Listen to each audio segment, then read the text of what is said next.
ऊपर से जो आएगा वो तभी आएगा जब आप मांगेंगे, क्योंकि वचन कहता है मांगो तो दिया जाएगा।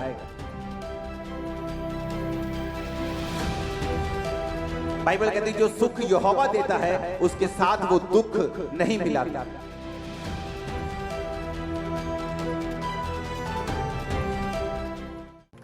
जब भी कलीसिया ने प्रार्थना करने के लिए अपने घुटने लगाए हैं, परमेश्वर ने रास्तों को खोला है, हेवन को ओपन किया।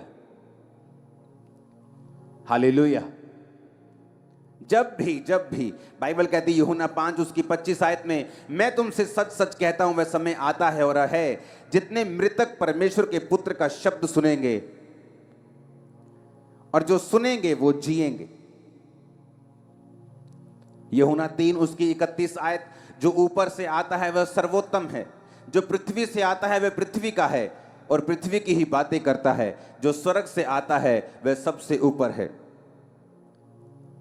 यूहन्ना 3 उसकी 27 आयत, यूहन्ना ने उत्तर दिया, जब तक मनुष्य को स्वर्ग से ना दिया जाए तब तक वह कुछ नहीं पा सकता। हालेलुया। ऊंची आवाज से बोलो हालेलुया। यूहन्ना 3 उसकी 31, जो ऊपर से आता है वो सर्वोत्तम है। बाइबल कहती है जब आप प्रार्थनाएं करते हैं तो ऐसी चीजें, आसमान आपके लिए खुलता है और सर्वोत्तम जो परमेश्वर की ओर से आपकी लाइफ में आता है। लोगों को पैसा मिल सकता है, फेम मिल सकता है, लेकिन अगर वो ऊपर से नहीं आया तो वो सर्वोत्तम नहीं है। अगर वो ऊपर से नहीं आया उसकी कोई भी गारंटी नहीं है। इसीलिए बहुत से लोग मिलियंस फॉलोअर्स को लेने के बाद भी, एक बड़ी कुर्सी पे पहुंचने के बाद भी, बड़े पॉलिटिकल कैरियर में सफल होने के बाद भी सुसाइड कर लेते हैं, क्योंकि बाइबल कहती है जो ऊपर से नहीं आया वो सर्वोत्तम नहीं है। और बाइबल कहती है जब डैनियल ने प्रार्थना करनी शुरू की और परमेश्वर से मांगना शुरू किया तो वचन कहता है कि पहले ही दिन जब उसने प्रार्थना और उपवास के साथ परमेश्वर के सामने दुहाई देनी शुरू की तो बाइबल कहती है परमेश्वर ने उसकी प्रार्थना सुन के उत्तर को भेजा, अपने दूत को भेजा। रास्ते में शैतान उस दूत से लड़ता रहा और जब दूत लड़के शैतान से डैनियल के पास पहुंचा और बताया कि मैं तेरी प्रार्थना का उत्तर देने के लिए आया हूं, जब तुमने पहले ही दिन अपना मन लगाकर प्रार्थना शुरू की थी मुझे उत्तर देने के लिए तुझे भेज दिया गया था। बाइबल कहती है जो ऊपर से आता है वो सर्वोत्तम है, लेकिन ऊपर से जो आएगा वो तभी आएगा जब आप मांगेंगे, क्योंकि वचन कहता है मांगो तो दिया जाएगा। अगर आपने मांगा नहीं तो आपने पाया नहीं। परमेश्वर ने कहा मैं अपने बच्चों के मांगने से पहले जानता हूं कि उन्हें किन चीजों की आवश्यकता है, लेकिन मैं उन्हें तभी देता हूं जब वो मांगते हैं, क्योंकि वचन कहता है मांगो तो दिया जाएगा। हालेलुया। परमेश्वर ने कहा जब तक मनुष्य को स्वर्ग से ना दिया जाए वो नहीं पा सकता। और वचन की गहराई बताती है कि जब आप परमेश्वर के सामने घुटनों को टेकते हैं और प्रार्थना करते हैं, दाऊद कहता है मैं सांझ को, मैं भोर को, दोपहर को, तीनों पहर तेरी दुहाई देता रहूंगा और तू मेरी सुन लेगा। बाइबल कहती है डैनियल 3 टाइम परमेश्वर के सामने परमेश्वर का धन्यवाद करने के लिए और प्रार्थना करने के लिए जाया करता था। वो 3 टाइम परमेश्वर के सामने रोज उपस्थित होता था, क्योंकि हम जानते हैं कि जो कुछ परमेश्वर ने मेरे लिए सोचा है, जो स्वर्ग से मेरे लिए उतरेगा, जो परमानेंट होगा, जो टेम्परेरी नहीं होगा, जो थोड़े दिनों का नहीं होगा, जो आशीष लगातार मेरी जिंदगी में रहेगी, वो तभी आएगी अगर वो स्वर्ग से उतरेगी, क्योंकि वचन कहता है जो ऊपर से आएगा वो सर्वोत्तम होगा। अपने हाथों को उठा और बोलो जो ऊपर से आएगा वो सर्वोत्तम होगा। मैं मांगता हूं मेरी लाइफ में सर्वोत्तम आए। आमीन। यीशु मसीह ने कहा अगर मनुष्य को स्वर्ग से ना दिया जाए तब तक वह कुछ नहीं पा सकता। संसार की ब्लेसिंग लोगों की आती चली जाती, आज वो अर्श पे हैं, कल वो फर्श पे हैं, लेकिन परमेश्वर ने कहा अगर तुम्हें स्वर्ग से दिया जाएगा तो वो आशीष परमानेंट होगी, वंशों तक चलेगी। देखें जब परमेश्वर ने मूसा को कहा था कि तू इस तरह का तंबू मेरे लिए बनाना, और उस तंबू में अगर हम देखते हैं 4 नंबर फोटो के ऊपर, तो उस तंबू में बाइबल कहती है कि जब पवित्र स्थान में जाते थे तो एक लैंप होता था जो 7 दीवटें होती थी, जो पवित्र आत्मा की निशानी है। उसके सामने बिल्कुल अगर आप देखेंगे तो मेज में रोटियां पड़ी हुई होती थी। बाइबल कहती है जो लैंप है, जो पवित्र आत्मा की निशानी है, रोमियो 8 उसकी 26 और 27 में लिखा, इसी रीति से आत्मा भी हमारी दुर्बलता में सहायता करता है, क्योंकि हम नहीं जानते प्रार्थना किस रीति से करनी चाहिए, परंतु आत्मा आप ही ऐसी आहें भरकर जो बयान से बाहर है हमारे लिए विनती करता है। और मनों का जांचने वाला जानता है कि आत्मा की मनसा क्या है, क्योंकि वह पवित्र लोगों के लिए परमेश्वर की इच्छा के अनुसार विनती करता है। बाइबल कहती है कि वो आत्मा हमारी दुर्बलता में सहायता करता है, क्योंकि हम नहीं जानते प्रार्थना किस रीति से करनी चाहिए। पवित्र स्थान में जब मूसा को परमेश्वर ने दिखाया कि एक लैंप रखना, एक ही टुकड़े से उसे बनाना और 7 दीवटे बनाना, जिसका मतलब है पवित्र आत्मा की प्रेजेंस। एक विश्वासी जब पवित्र आत्मा में होकर प्रार्थना करता है, बाइबल कहती है वो नहीं जानता प्रार्थना किस रीति से करनी चाहिए। इस तरह लोग बोलते हैं मैं प्रार्थना में क्या बोलूंगा, मुझे प्रार्थना करनी नहीं आती। लेकिन बाइबल कहती है जब पवित्र आत्मा आप ग्रहण करते हैं, जो कि आपको पापों की क्षमा के साथ प्राप्त होता है, आप खुदावन से पापों की क्षमा को मांगते हैं, यीशु के लहू को मांगते हैं, आप पाप छोड़ते हैं, अपने जीवन में एक ही परमेश्वर यीशु मसीह को ग्रहण करते हैं, उसके पीछे चलना शुरू करते हैं, उसके वचन को मानना शुरू करते हैं। बाइबल कहती है पवित्र आत्मा आपके अंदर आता है, परमेश्वर आपको पवित्र आत्मा से भरता है, और जब पवित्र आत्मा से वो आपको भरता है तो बाइबल कहती है जब आप प्रार्थना करना नहीं जानते, क्योंकि मनुष्य जब भी प्रार्थना करेगा बक बक के अलावा कुछ नहीं करेगा। क्योंकि बाइबल कहती है परमेश्वर ने कहा अन्य जातियों की तरह प्रार्थना में बक बक मत करो, क्योंकि उन्हें लगता है कि जब वो बहुत बोलेंगे, अलग अलग तरह से बोलेंगे तो उनकी सुनी जाएगी। परमेश्वर ने कहा अन्य जातियों की तरह प्रार्थना में बक बक ना करो, पर पवित्र आत्मा जब तुम्हारे अंदर होगा वो तुम्हें प्रार्थना करने को सिखाएगा। हालेलुया। क्योंकि तुम नहीं जानते प्रार्थना किस रीति से करनी चाहिए। आप नहीं जानते आप 365 दिनों के लिए क्यों इकट्ठा हुए। मैं भी नहीं जानता पूरी रीति के साथ, लेकिन मैं जानता हूं ये परमेश्वर ने कहा है, और जैसे ही आप इकट्ठा होना शुरू हुए हैं परमेश्वर ने काम करना शुरू किया है। अब परमेश्वर ने क्यों वो फोटो में दिखाया है कि वो पवित्र आत्मा उस लैंप को उसी जगह क्यों रखा जहां रोटी पड़ी है। यह विश्वासियों के लिए एक मैसेज है। अगर आपकी लाइफ में पवित्र आत्मा नहीं है तो आप नहीं जानते प्रार्थना किस रीति से करनी चाहिए, और अगर आपको पवित्र आत्मा के द्वारा प्रार्थना नहीं करते, आप नहीं पा सकते जो ऊपर से आता है। आप धरती की आशीषें पा सकते हैं, लेकिन वो परमेश्वर की ओर से अगर नहीं है, वो टेम्परेरी है, थोड़ी देर के लिए है। बाइबल कहती है जो सुख यहोवा देता है उसके साथ वो दुख नहीं मिलाता। अगर वो आपको पैसा देगा उसको भोगने की शक्ति भी देगा। अगर आपको वो शरीर देगा वो पैसा भी देगा। अगर पैसा देगा तो आपको बीमारियां नहीं देगा कि आप उसका आनंद मान सकें, अपने बच्चों के साथ फैमिली के साथ रह सकें। वो आपको बरकत देगा। और बाइबल कहती है जो ऊपर से आता है वो सर्वोत्तम है। और अगर ऊपर से कोई ब्लेसिंग चाहिए तो आपको प्रार्थना करनी आनी चाहिए। अगर प्रार्थना आनी आपको सीखनी है तो बाइबल कहती तुम अपनी मर्जी से प्रार्थना नहीं कर सकते, पवित्र आत्मा तुमको सिखाता है प्रार्थना किस रीति से करनी चाहिए। आमीन। कई बार आप प्रार्थना करने के लिए बैठते हैं, आपको रोना आता है। कई बार आप प्रार्थना करने के लिए बैठते हैं, आपको जोश आता है। आप प्रार्थना करने के लिए बैठते हैं, कई बार आपका दिल करता है वर्शिप सुने, आनंद से। ये सब पवित्र आत्मा के कार्य हैं। आमीन। पवित्र आत्मा आपकी लाइफ में करता क्या है? यीशु मसीह ने कहा जब शैतान ने उसे परखा, मत्ती 4 उसकी 3-4, परखने वाले ने जब पास आकर यीशु से कहा यदि तू परमेश्वर का बेटा है तो कह दे ये पत्थर रोटियां बन जाएं। यीशु ने कहा लिखा है मनुष्य केवल रोटी से नहीं परंतु हर एक वचन से जो परमेश्वर के मुंह से निकलता है जीवित रहेगा। परमेश्वर ने कहा हर एक वचन जो परमेश्वर के मुंह से निकलता है वो जीवित रहेगा। अगर इस वचन को हम यूनानी भाषा में पढ़ें, जो शब्द लिखा गया वचन, 2 तरह का वचन है, एक है लोगोस, एक है रेमा। लोगोस यानी जो बाइबल में लिखा हुआ है, लिखा हुआ वचन जिसे लोगोस बोलते हैं, और रेमा वचन जो खास आपके लिए किसी खास परिस्थिति में, आपकी जिंदगी के किसी खास टाइम पर परमेश्वर देता है, उसे रेमा वचन कहते हैं। जीसस ने कहा अगर तुम्हें जिंदा रहना है तो तुम्हें परमेश्वर के मुंह से निकला वचन, ये वचन लोगोस की बात नहीं हो रही। जब यूनानी भाषा में इस जगह वचन की ट्रांसलेशन को पढ़ते हैं तो उस जगह लिखा है रेमा, कि तुम अगर जिंदा रहना चाहते हो तो तुम्हें परमेश्वर से रेमा वचन चाहिए। हालेलुया।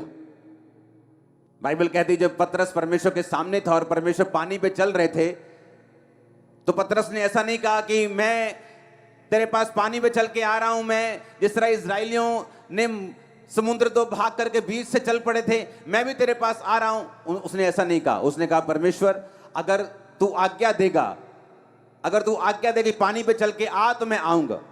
उसने रेमा वचन मांगा परमेश्वर से, और परमेश्वर ने कहा पतरस आ जा। कोई भी चेला पानी पे नहीं चला पतरस के अलावा, क्योंकि परमेश्वर ने उसको रेमा वचन, यानी वो वचन जो उसकी जिंदगी में खास परमेश्वर ने दिया था। हालेलुया। आपके घर में गेहूं है कि नहीं? है कि नहीं? क्या उसको खा सकते, भूख मिटा सकते?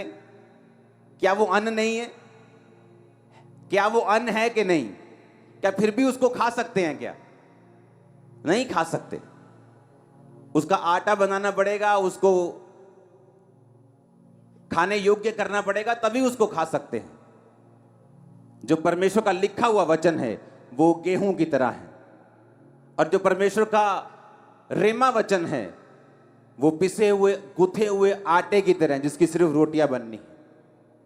आमीन। है तो वो भी वचन ही, लेकिन आपकी लाइफ में अभी पर्सनल नहीं हुआ, क्योंकि आपने अभी लिखा हुआ जो वचन है उसको पढ़ा नहीं है। आप परमेश्वर की प्रेजेंस में बैठे नहीं हैं। आपने पवित्र आत्मा के साथ समय नहीं बताया कि वो लिखे हुए वचन को आपकी जिंदगी में जीवित कर दे। एक व्यक्ति बीमार हो सकता है चर्च में, और उसे मालूम है कि जीसस क्राइस्ट के कोड़े खाने से मैं चंगा हो चुका हूं, लेकिन कभी प्रार्थना में नहीं बैठा।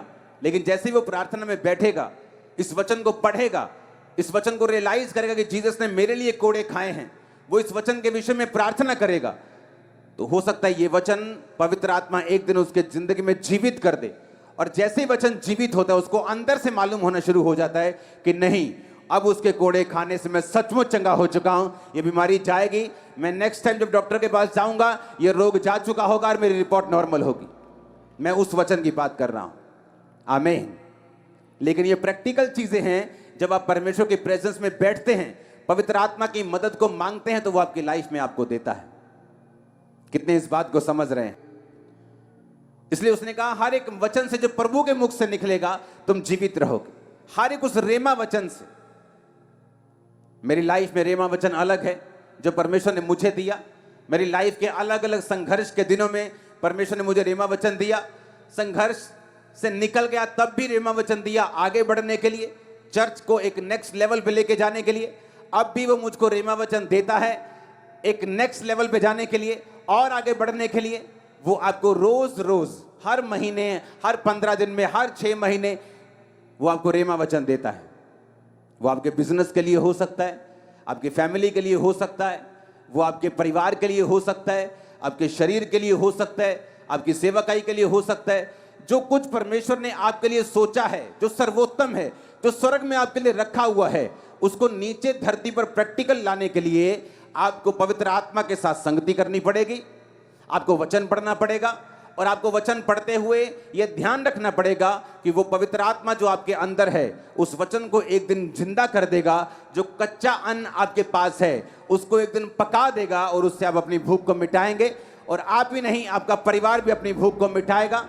आमीन। ऊंचे वाला चाहिए चर्च। हालेलुया। इसलिए वचन में लिखा कि तुम नहीं जानते प्रार्थना किस रीति से करनी चाहिए। पवित्र आत्मा तुम्हें प्रार्थना करना सिखाता है। आमीन, आमीन। आप वचन पढ़ते हैं, आप वचन पढ़ते जाते हैं। अगर पवित्र आत्मा आपके अंदर है तो एक दिन उस वचन को वो जागृत कर देगा आपकी लाइफ में। और जैसे ही वो वचन जीवित हो जाएगा, जैसे ही परमेश्वर का आत्मा जस्ट एक नैनो सेकंड में, आंख छपकने के टाइम में ही वो आपके साथ बात करेगा, और जैसे ही वो आपके साथ बात करेगा आपको मालूम होगा मेरा हल हो चुका है। अब मुझे सिर्फ परमेश्वर की इस इंस्ट्रक्शन को फॉलो करना है, परमेश्वर के इस वचन को मानना है और आगे बढ़ना है। आमीन। बाइबल कहती है कि पवित्र आत्मा जिसका नाम ही पवित्र है, क्या आपको लगता है वो गंदी जगह में बैठेगा? उन जिंदगियों में बैठेगा जहां गंदगी है, जहां परमेश्वर के वचन के अनुसार वो नहीं चला जाता? आपको लगता है पवित्र आत्मा उन जगहों पे होगा? जब पवित्र आत्मा उन जगहों पे है ही नहीं, जब पवित्र आत्मा लाइफ में है ही नहीं,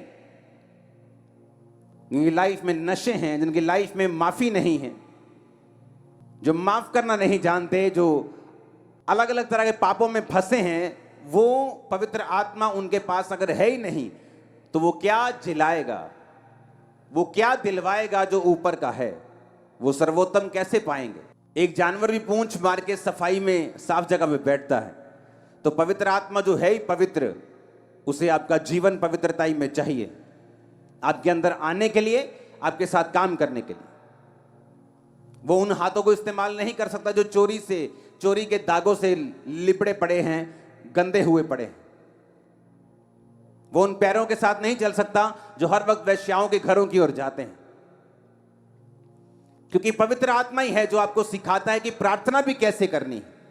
पवित्र आत्मा ही तुम्हें सिखाता है, और पवित्र आत्मा ही है जो वचन को तुम्हारे अंदर जिंदा कर देता है। बहुत लोग पढ़ते हैं बाइबल, बहुत से ऐसे लोग हैं जिन्होंने बाइबल को एज ए सब्जेक्ट पढ़ के पीएचडी की हुई, लेकिन अभी भी पवित्र आत्मा के गहरे भेदों को वो नहीं जानते, क्योंकि उन्होंने बाइबल सब्जेक्ट के रूप में पढ़ी है। लेकिन पवित्र आत्मा ही वचन में कहता है, नीति वचन में, कि मैं तुमको अपने वचन बताऊंगी, मैं वचन के गहरे भेद तुम पर उड़ेल दूंगी। वो कौन कह रहा है? वो परमेश्वर की आत्मा आपसे कह रही है। हालेलुया। परमेश्वर का आत्मा अगर आपके अंदर होगा, आपको प्रार्थना करनी आ जाएगी। अगर परमेश्वर का आत्मा आपके अंदर होगा, जब आप वचन को पढ़ेंगे, उस वचन को वो जिंदा कर देगा, आपके लिए रेमा वचन बना देगा। और जीसस ने कहा, अगर तुम्हारे पास रेमा वचन नहीं है, तुम जिंदा नहीं रह सकते। कौन से जिंदापन की मैं बात कर रहा हूं? अगर लोगों के घरों में चले जाओ, शादी तो हुई है लेकिन मरी हुई, वो हस्बैंड वाइफ तो हैं लेकिन लोगों की निगाहों में, बिजनेस तो है लेकिन अंदर से मरा हुआ है, अंदर से खोखला है, अंदर से कर्जों से भरा हुआ है, अंदर से मरा हुआ है। फैमिली तो है, अंदर से डेड है। शरीर तो दिख रहा है, अंदर से डेड है।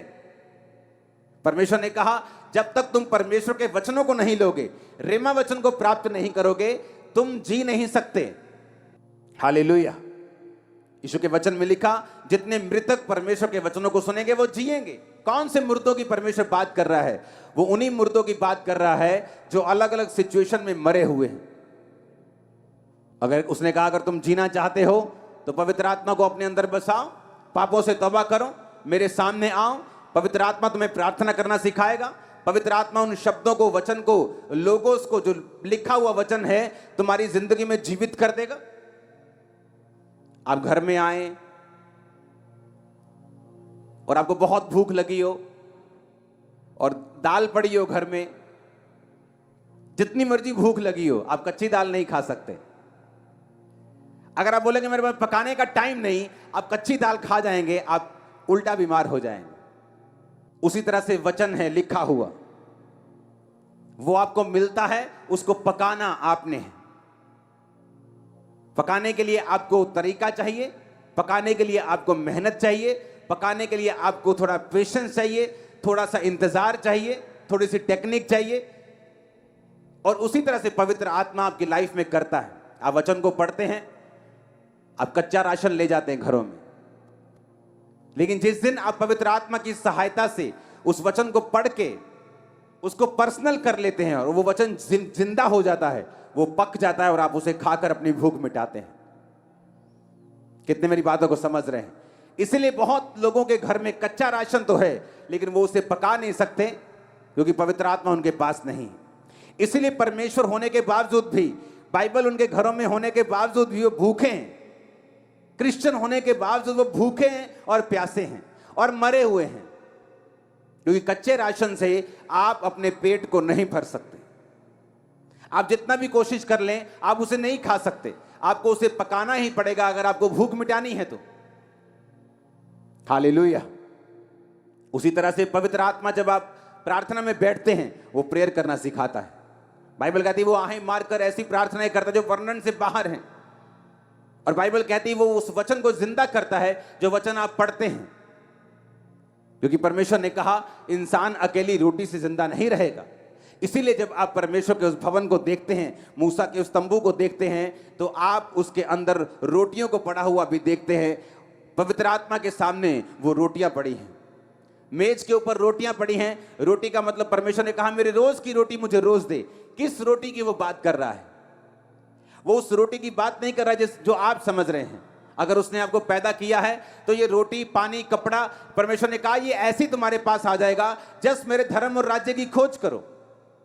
अगर वो कौओं को, अगर वो चिड़ियों को खिलाना जानता है तो पिता तुम्हें भी खिलाएगा। अगर वो फूलों को सुलेमान से भी अच्छे कपड़े पहनाना जानता है, हम बोलते वाओ कितना ब्यूटीफुल फ्लावर है, एक कितना सुंदर फ्लावर है। परमेश्वर ने कहा अगर वो फूलों को ऐसे कपड़े पहनाता है जो कल सूख जाएंगे, सुलेमान भी ऐसे कपड़े नहीं पहन सकता था, तो वो तुम्हें क्यों करना पहनाएगा। पर अगर तुम उसके धर्म और राज्य की खोज करो तो सब वस्तु तुम्हें मिल जाएंगी। तो परमेश्वर क्यों यहां रोटी की बात कर रहा है। और परमेश्वर यीशु मसीह ने भी कहा कि तुम प्रार्थना किया करो कि मेरे रोज की रोटी मुझे रोज दे। वो किस रोटी की बात कर रहे हैं?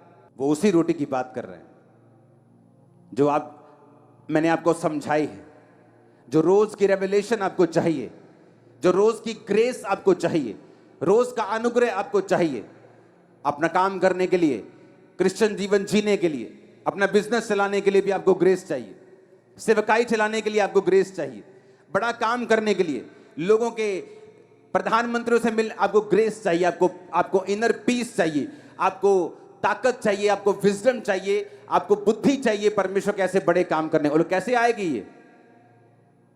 उसने कहा पवित्र आत्मा तुम्हें बताएगा। तुम सोच के मत जाना तुम क्या बोलोगे, पवित्र आत्मा तुम्हें बता दिया करेगा तुम्हें क्या बोलना है। हालेलुया। इसलिए रोटियां पड़ी हैं वहां पे। परमेश्वर ने कहा मेरे रोज की रोटी मुझे रोज दे,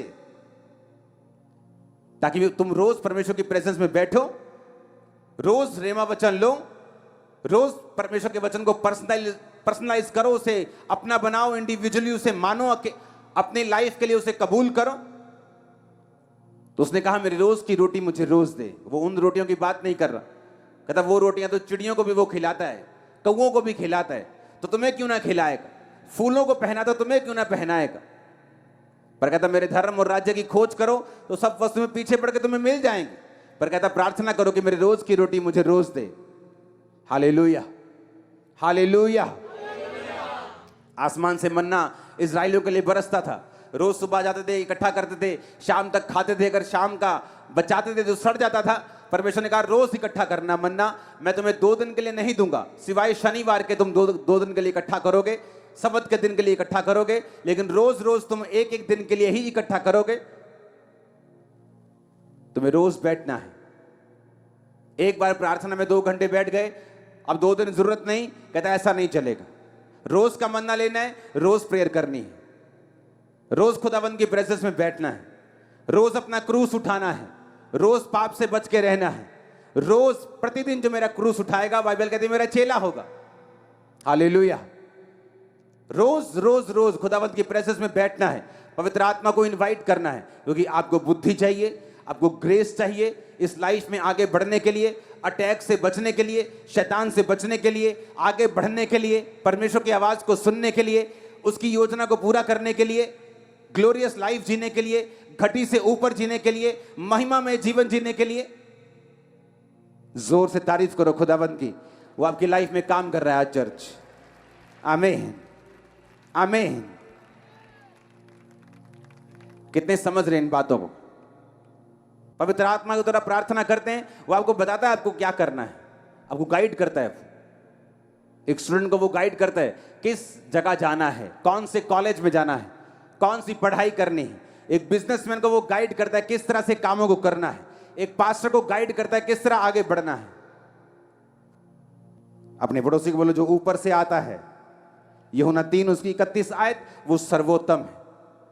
जो पृथ्वी से आता है वो पृथ्वी का है, पृथ्वी की ही बातें कहता है। हालेलुया।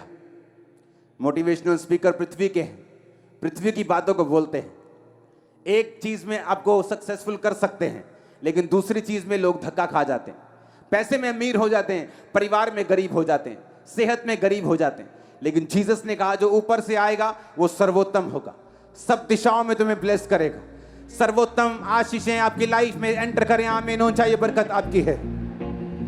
मैंने कहा सर्वोत्तम ब्लेसिंग्स आपकी लाइफ में एंटर करें। आमीन। ऊंचा ये बरकत आपकी है। चर्च अपने हाथों को उठाओ। Thank you Jesus. ऊंची आवाज में बोलो थैंक यू जीसस। ऊंची आवाज में बोलो थैंक यू जीसस।